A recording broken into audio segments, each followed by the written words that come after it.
So let's address a question that plenty of people have. Um, and that is the question about when the next stimulus will be passed. Now, in the last episode where I talked about the two options that the Democrats would have to pass stimulus. And again, as was mentioned earlier, I had in that episode mentioned reconciliation. One of the things that I did talk about is when people could see stimulus. And I had mentioned that a lot of people were really placing it around mid-March. There's something that I didn't talk about that literally when I think about I don't see how I missed this as part of that kind of calculation, given its gravity and given the effect that it has had on all of us. And that is former President Trump's impeachment, his impeachment trial, right? He's already been impeached. And quite frankly, quite honestly, something that I did not consider when I kind of estimated a timetable as to when we would potentially see the third round of stimulus. I did not take that into consideration. Okay, whoops, my bad. And this is important because the passage of this next stimulus bill is without question going to be stalled because of the impeachment trial. Why is it without question? Well, because as has been talked about plenty of times on this show, the problem is going to be in the Senate. That was the case last congressional session, and that's the case this congressional session. When you have an impeachment trial, where does it take place? In the Senate. The Senate cannot walk and chew gum at the same time. While you would think and while you would hope that our elected officials would be able to do so, quite frankly, quite honestly, they cannot. And that considered, we are going to be in a situation again where the more pressing issue for the Senate is going to be the impeachment trial, which, mind you, begins next week. And so how does this all tie into what I had kind of mentioned on the last show? On the last show, remember, I said that, well, look, when it comes to the Democrats who are now in control, not just, in terms of numbers, but they're setting the actual political agendas and getting to decide what we vote on. When you consider what happened last congressional session, last year, and you consider that the House had expediently come up with their next stimulus bill, while the Senate was just kind of lollygagging and Mitch McConnell was calling for the pause. It will never get old for me to say pause like that, right? So while Mr. Turtle was calling for the pause over there in the Senate, the members of the House were ready to go.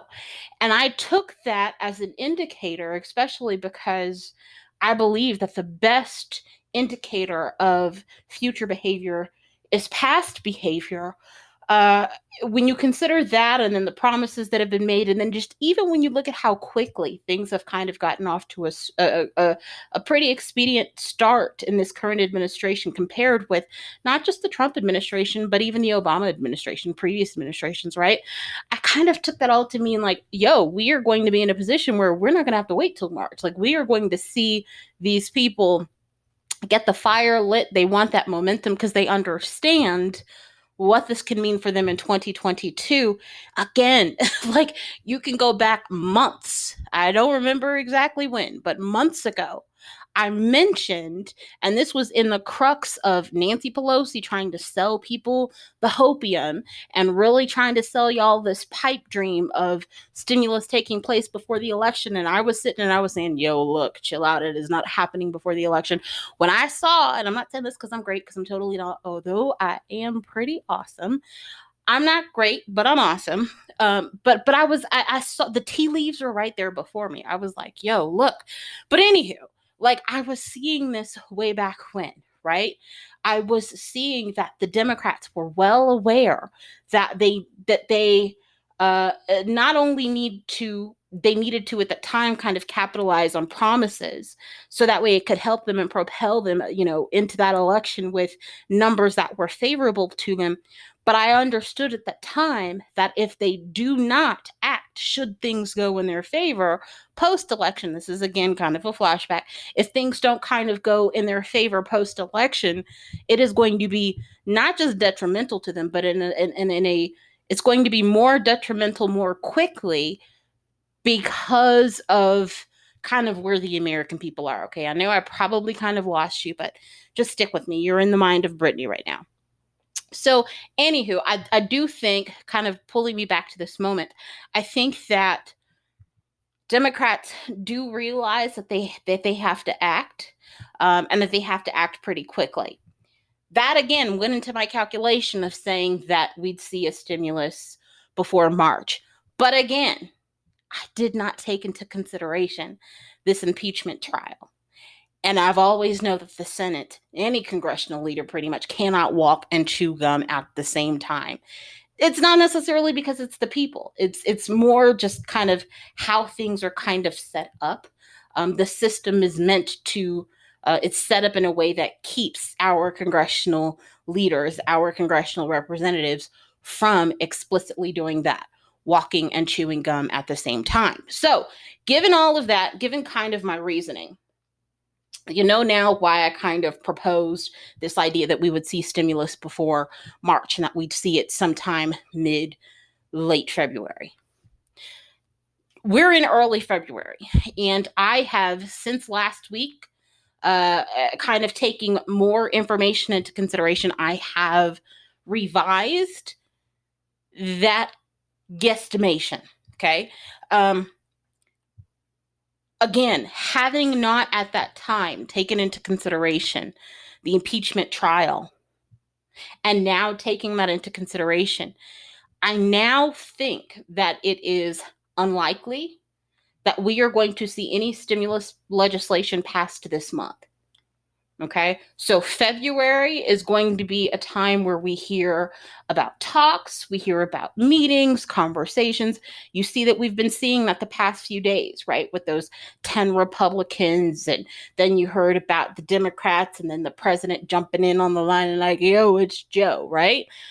We've already seen that. We are going to see more of that this month. But what we are not going to see is we will not, hear me loud and clear, we will not see the passage of any stimulus legislation this month. It's very unlikely. Like, it's possible, sure, but probable not so much. Possibility and probability are two different things, okay? So now, now if something unforeseen happens, if there's something like dramatic that happens specifically with COVID, maybe, just maybe, we might be able to push that timetable up to the end of this month, but I doubt it. Again, I doubt it. So just keep that in mind, because again, over this next month, you are going to hear more about this next stimulus package. I've already mentioned in various episodes kind of things being set into motion that are going to influence this next round of stimulus, right? I talked about the executive order that President Biden signed not too long ago that would allow stimulus payments to go out more expediently. This next go around, we've started seeing the conversations and hearing about these conversations. We're hearing more about debate. You're even hearing and seeing representatives and senators get on television, get on radio, and talk more about it. It's because the groundwork is being laid, okay? We're going to go through that the rest of this month. But please do not plan your financial health, your financial life, your financial stability. Do not count on receiving a stimulus payment this month. Just I just want to let you know, okay? Because it's very important, because a lot of people were seeing, oh, conversations are happening, and oh, this, oh, that executive order. You're going to hear that the rest of this month. But what you will not, mark my words, what you will not hear, what you will not see in the month of February is the passage of our third stimulus package.